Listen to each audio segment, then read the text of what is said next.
Recorriendo las hermosas fachadas, creemos asistir a una reñida pugna de majestuosidad y estilo. La calle de Alcalá nos conduce a un gran espacio monumental. Aquí encontramos a la madrileña más universal de todos los tiempos, Cibeles, diosa de la agricultura, una de las esculturas con las que Carlos III embelleció el Prado madrileño y que a finales del siglo XIX se trasladó al centro de la plaza.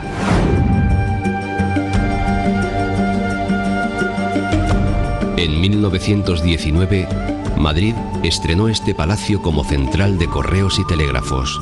Su grandiosidad le valdría el sobrenombre de Nuestra Señora de las Comunicaciones. Enfrente, el majestuoso edificio del Banco de España custodia las reservas de oro del Estado.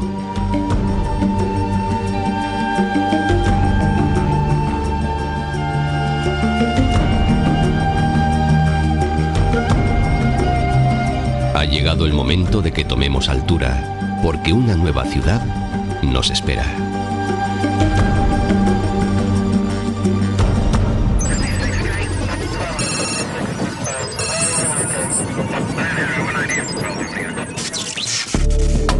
Hace algo más de 500 años, unos vecinos de Alcobendas, huyendo de los abusos de su señor, se asentaron junto a una ermita dedicada a San Sebastián.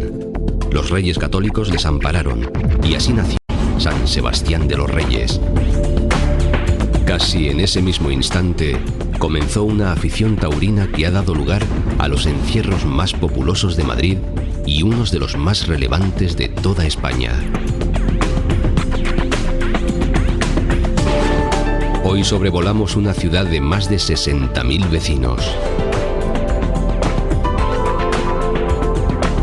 Cruzando la Avenida de España, llegamos a la vecina Alcobendas y al singular edificio de su Museo de la Ciencia. Esta escultura de la Reina Mariana, obra de Manuel Valdés e inspirada en las Meninas de Velázquez, es hoy uno de los símbolos de Alcobendas, que al ritmo del área metropolitana de Madrid ha alcanzado los 100.000 habitantes. Desde la conquista cristiana, Alcobendas estuvo vinculada a la Villa de Madrid y, curiosamente, su término municipal se ceñía exclusivamente al espacio que ocupaban sus casas, hasta que en 1820 la recién creada Diputación de Madrid le adjudicó varios terrenos que pertenecían a municipios limítrofes. Esta zona se beneficia de una situación privilegiada en el corredor norte de Madrid. A 13 kilómetros de la capital, es una interesante alternativa para los espacios industriales, algo que queda de manifiesto en la pujanza de sus nuevos polígonos.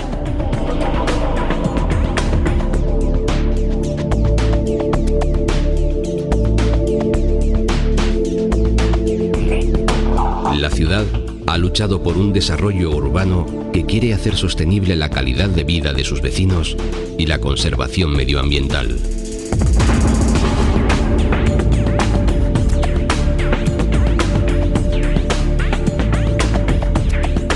Pero volvamos a la gran ciudad, a Madrid. Remontamos su río, el Manzanares, y nos situamos sobre el Estadio Vicente Calderón, feudo del Club Atlético de Madrid.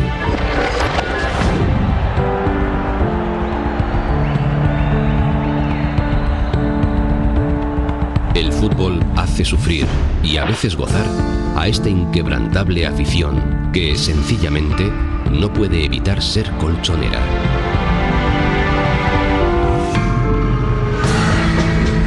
El puente de Segovia lo diseñó Juan de Herrera por encargo de Felipe II.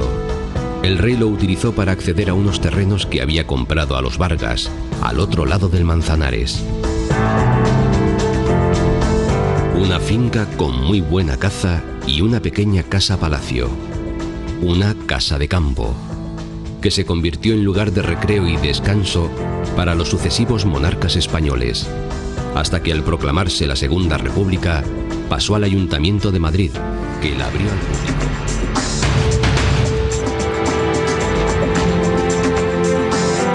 Hoy en día es un gran parque para solaz y disfrute de todos los madrileños. El carácter lúdico y recreativo de la Casa de Campo se ha visto reforzado.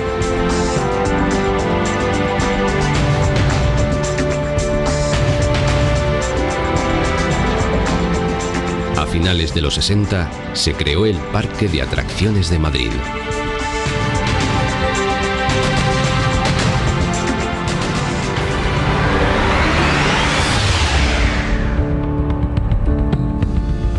Y el nuevo zoo, que sustituyó a la antigua Casa de Fieras. Este lugar de recreo fue escenario de cruentos combates en la Guerra Civil. Y desde esta loma del Cerro Garavitas se bombardeó intensamente Madrid.